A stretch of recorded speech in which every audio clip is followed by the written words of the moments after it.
ओम नमः शिवाय।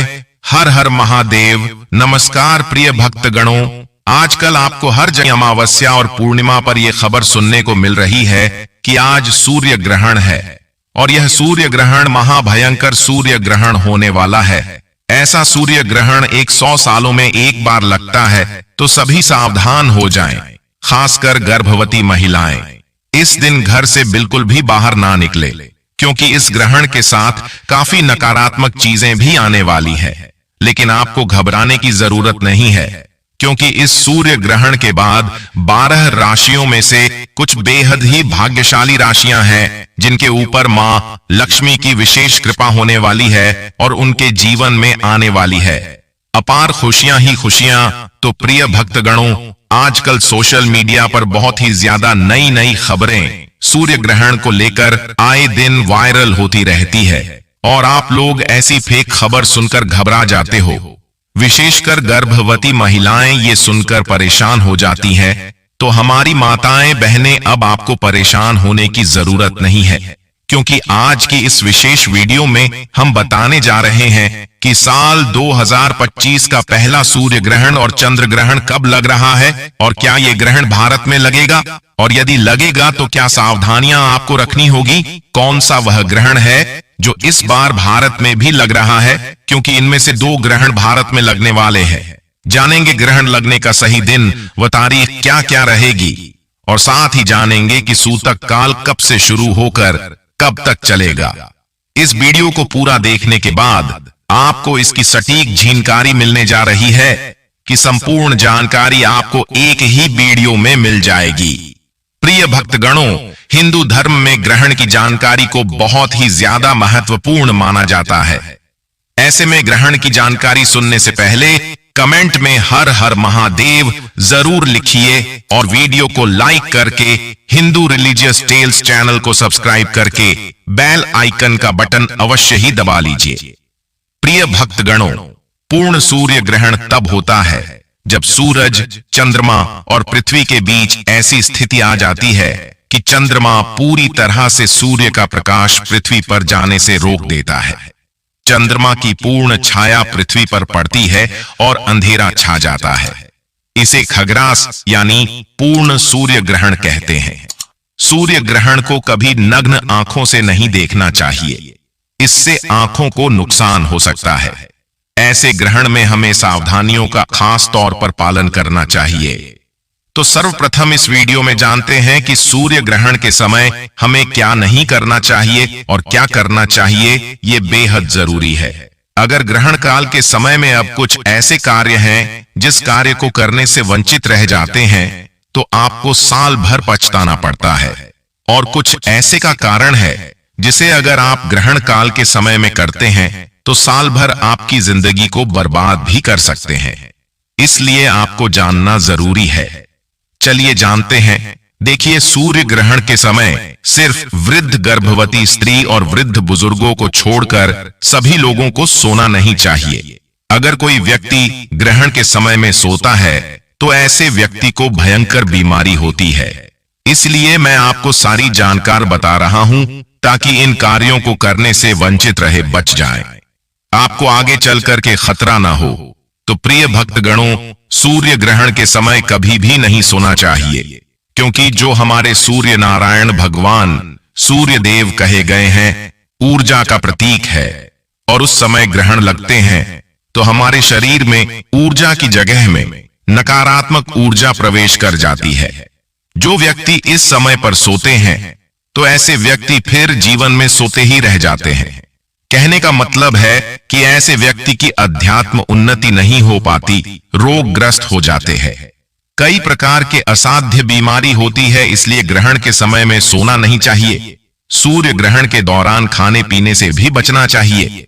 अगर आप खाने पीने से नहीं बचना चाहते हैं, जैसे कि बहुत से लोगों को काफी भूख लगती है, तो एक काम करना, ग्रहण के समय में मत खाना। आंशिक जो ग्रहण लगेंगे, आंशिक जो सूतक काल लग जाएंगे, उसके बाद आप एक काम करना, सूतक काल के समय में आप जो तुलसी के पत्ते डाल करके भोजन कर सकते हैं। अगर आप ऐसे व्यक्ति हैं जिनको भूख ज्यादा लगती है, भूख बर्दाश्त नहीं कर पाते, तो खाने में तुलसी के पत्ते, गंगा जल छिड़क करके खा सकते हैं। इसमें दोष नहीं है।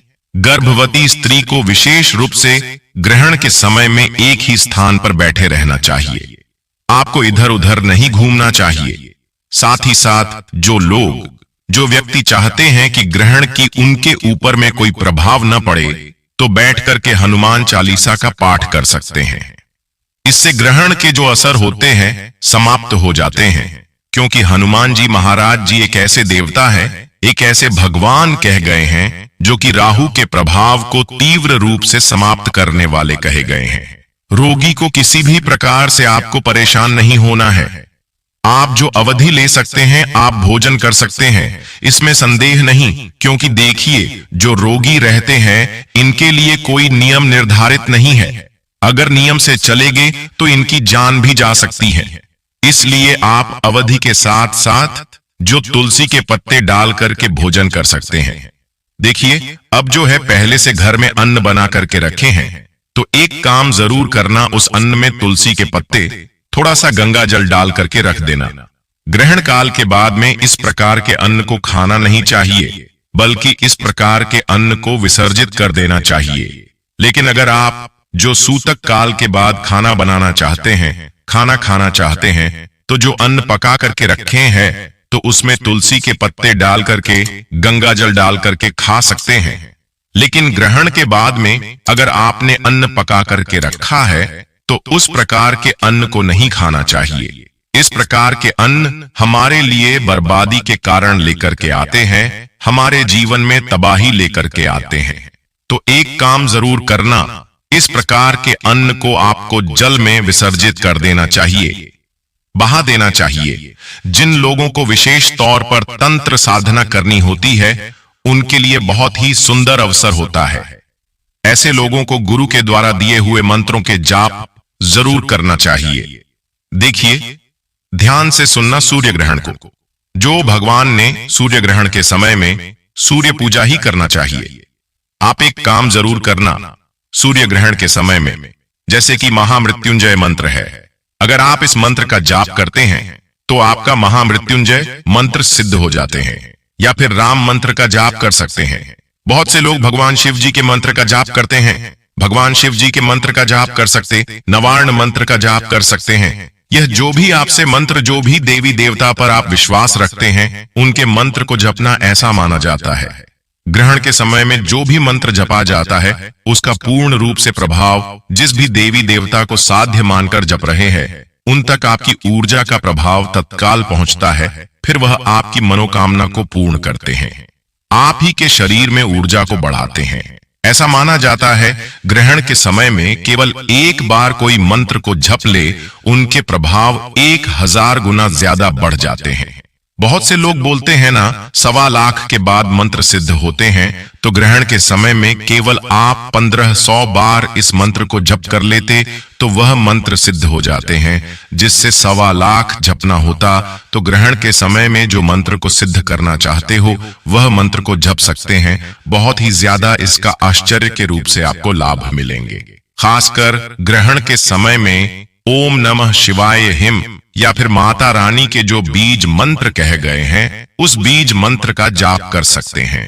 महालक्ष्मी को प्रसन्न करना चाहते तो महालक्ष्मी की बीज मंत्र का जाप कर सकते हैं। मैं कई बार वीडियो में बता चुका हूं कि इस मंत्र को जपने से धन लाभ मिलता है। जो भी आप इच्छुक हो मंत्र की उस मंत्र को जरूर जाप करना, आपको आश्चर्य रूप से लाभ मिलेंगे, आपके जीवन में प्रगति होगी। आइए अब आप जानते हैं ग्रहण काल में क्या न करें। मैं जबरदस्त जानकारी बता रहा हूं, तो ग्रहण काल में भूल करके एक बात का विशेष ध्यान रखना, कभी भी नहीं घूमना चाहिए। आप में से जितने लोग बोलते हैं ना ग्रहण काल में घूमेंगे तो क्या होता है, देखिए ग्रहण काल में पाताल लोक में रहने वाले जितने भी नकारात्मक शक्ति मानी गई है, पाताल लोक में रहने वाले जो भी हैं चामुंडी है। पाताल लोक में रहने वाले जितने भी पातालनी शक्ति हैं, जो पृथ्वी के नीचे जितने भी लोग हैं, उत्तर भूतल सूतल जितने भी 7 लोग कहे हैं, इसमें निशाचर शक्ति रहती। सारे निशाचर शक्ति पृथ्वी लोक में आ जाते, इधर उधर भ्रमण करते रहते हैं। अगर आपको घूमते पा जाएं, ग्रहण काल के समय में आपको दिख जाए, तो आपके शरीर में फिर प्रवेश कर जाते हैं। आपके इनके मन को, बुद्धि को बांध देते हैं और फिर आप अपने अनुसार नहीं चल पाते। उनके अनुसार चलेंगे और आपकी जीवन को बर्बाद कर देते हैं, तबाह कर देते हैं और आप बीमारी या रोगग्रस्त हो जाते हैं। यह फिर आपकी जीवन में ऐसी ऐसी घटना लाएंगे जिससे आपके हाथ पैर चलना बंद हो जाते हैं, अर्थात आपको मृत्यु तुल्य दंड देते। इसलिए इन प्रकार के शक्ति को इस प्रकार की शक्ति से हमें बचे रहने के लिए ग्रहण के समय में नहीं घूमना चाहिए।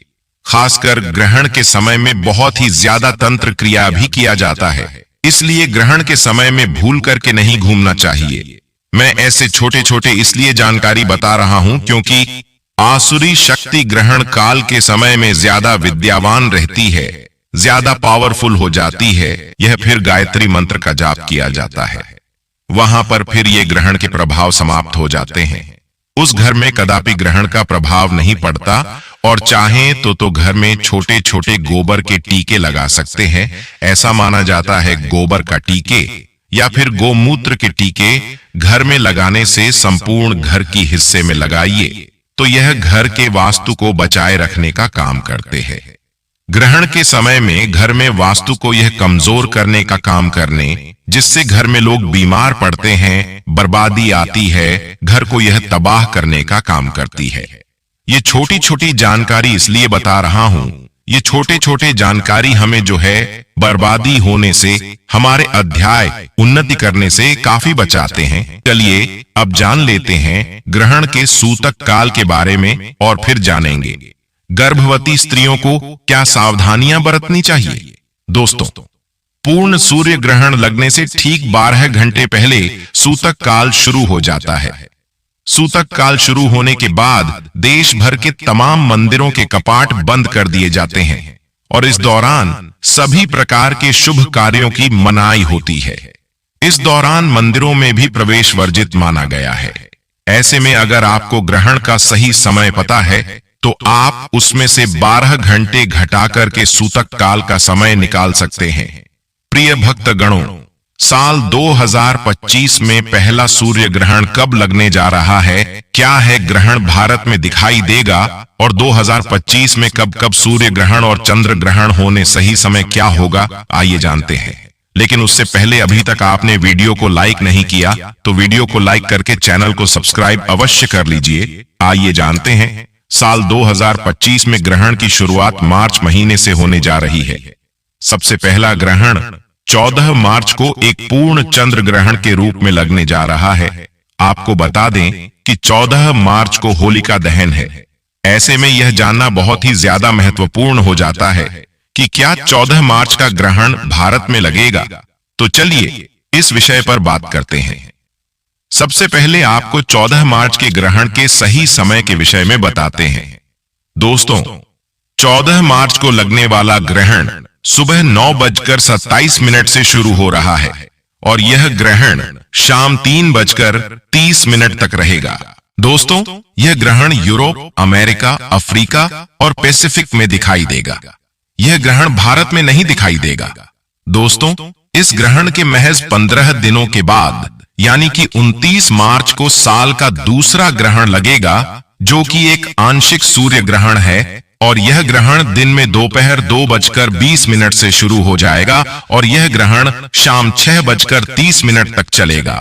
दोस्तों, यह ग्रहण दिन में लगने के बावजूद भारत में नहीं दिखाई देगा। यह ग्रहण रूस, अफ्रीका, यूरोप में दिखाई देगा। दोस्तों, इस ग्रहण के बाद अगला ग्रहण सितंबर के महीने में 7 सितंबर को लगेगा। 7 सितंबर 2025 को एक चंद्र ग्रहण लग रहा है, जो कि पूर्ण चंद्र ग्रहण होने जा रहा है। दोस्तों, ये पितृपक्ष में पड़ने वाला ग्रहण है। आपको बता दें कि भारत में भी लग रहा है। इस वजह से यह ग्रहण इस साल का सबसे महत्वपूर्ण ग्रहण है। यह ग्रहण यूरोप, अफ्रीका, एशिया, ऑस्ट्रेलिया के साथ साथ भारत में भी दिखाई देगा। दोस्तों, यह ग्रहण इस साल का सबसे लंबा भयंकर चंद्र ग्रहण होगा। यह ग्रहण शाम 8:58 से ही शुरू हो जाएगा और यह ग्रहण रात 2:25 तक चलेगा और भारत में लगने की वजह से इस ग्रहण के सभी नियम भारत में भी माने जाएंगे, क्योंकि यह एक पूर्ण चंद्र ग्रहण है। तो ऐसे में इस ग्रहण का सूतक काल भी भारत में मान्य होगा। आपको बता दें कि चंद्र ग्रहण लगने से ठीक 9 घंटे पहले सूतक काल शुरू हो जाता है। सूतक काल के दौरान देश भर के तमाम मंदिर के पट बंद होते हैं और इस दौरान किसी भी प्रकार के शुभ मांगलिक कामों को वर्जित माना गया है। दोस्तों, इस ग्रहण के ठीक 15 दिन बाद यानी कि 21 सितंबर को अगला सूर्य ग्रहण लगेगा और यह एक आंशिक सूर्य ग्रहण होगा। इस ग्रहण की शुरुआत रात 10:59 पर होगी और ग्रहण समाप्त रात 3:27 पर होगा। यह ग्रहण अटलांटिक महासागर, आर्कटिक और प्रशांत महासागर, ऑस्ट्रेलिया में दिखाई देगा। यह ग्रहण भी भारत में नहीं दिखाई देगा। ग्रहण के समय सूर्य देव की किरणों अशुद्ध हो जाती है, इसलिए गर्भवती महिलाओं को इसका नकारात्मक प्रभाव गर्भ में पल रहे बच्चे की सेहत पर पड़ता है, इसलिए बचना चाहिए, वरना नुकसान हो सकता है। गर्भवती महिलाओं को सूर्य ग्रहण के दौरान भोजन करने और पकाने से बचना चाहिए, क्योंकि ग्रहण की अशुद्ध किरणों से भोजन दूषित हो जाता है। इसलिए गर्भवती महिलाएं ग्रहण काल में भोजन करने से बचें। साथ ही ग्रहण निकलने के बाद स्नान करें और फिर भोजन करें। गर्भवती महिलाओं को ग्रहण के बाद दान अवश्य करना चाहिए। गेहूं, लाल वस्त्र, लाल फल, लाल फूल आदि का दान करना चाहिए, क्योंकि ये सभी वस्तुएं सूर्य देव से जुड़ी हुई हैं। वहीं ऐसा करने से मां और संतान का अच्छा विकास होगा और आरोग्य की प्राप्ति होती है। सूर्य ग्रहण के खत्म होने के बाद पूजा घर के सभी देवी और देवताओं को स्नान कराकर उनके वस्त्र बदलने चाहिए। कहा जाता है कि सूतक काल में खास तौर से कुछ काम नहीं करने चाहिए। खासकर गर्भवती महिलाओं को कुछ कार्य करने की मनाही होती है। कहा जाता है कि गर्भवती महिलाओं को ग्रहण के दौरान सावधानी बरतनी चाहिए। हालांकि वैज्ञानिक तौर पर ग्रहण के दौरान गर्भवती महिलाओं पर ग्रहण का कोई भी प्रभाव नहीं पड़ता है, लेकिन धार्मिक तौर पर कुछ बातों का ख्याल रखना जरूरी होता है। आपको बता दें कि ग्रहण के दौरान गर्भवती महिलाओं को भोजन करने से परहेज करना चाहिए। ग्रहण लगने पर नुकीली चीजों से दूर रहने की सलाह भी दी जाती है, इसलिए सिलाई कढ़ाई जैसे कार्य आपको नहीं करने चाहिए जिनमें कोई सुई का इस्तेमाल होता हो। गर्भवती महिलाओं को ग्रहण के समय के दौरान बाहर जाने की भी मनाही होती है। कहते हैं कि ग्रहण लगा हो तो वातावरण अत्यधिक नकारात्मक हो जाता है, इसलिए गर्भवती महिलाओं को इस दौरान घर में ही रहने के लिए कहा जाता है। ग्रहण के दौरान सोने से भी मना किया जाता है। ग्रहण काल के दौरान गर्भवती महिलाओं को भगवान का स्मरण करना चाहिए। जब भी ग्रहण लगा हो तो स्नान करने से बचना चाहिए, लेकिन ग्रहण खत्म हो जाने के बाद स्नान किया जा सकता है। चलिए अब आपको बता देते हैं कि ग्रहण के दौरान कुछ ऐसे भी कार्य है जिसे करना अच्छा माना जाता है। दोस्तों, ग्रहण काल के दौरान महामृत्युंजय मंत्र का जाप करते रहना चाहिए। इसी के साथ हनुमान चालीसा का पाठ करें। गर्भवती महिलाओं को भोजन या जल सेवन करने की मनाही होती है, लेकिन ग्रहण शुरू होने से पहले पहले खाने पीने की चीजों में तुलसी के पत्ते जरूर डाल दीजिएगा, जिससे कि ग्रहण के दौरान इन चीजों का सेवन किया जा सके। तो प्रिय भक्तगणों, ये थी सूर्य ग्रहण से संबंधित संपूर्ण जानकारी। उम्मीद करता हूं कि अब आपको 2025 में कब कब सूर्य ग्रहण और चंद्र ग्रहण लगेंगे इसकी संपूर्ण जानकारी मिल गई है, और अब आप ऐसी कोई भी जानकारी से भ्रमित नहीं होंगे। मिलते हैं अगले वीडियो में, तब तक के लिए नमस्कार। जय श्री राम। हर हर महादेव।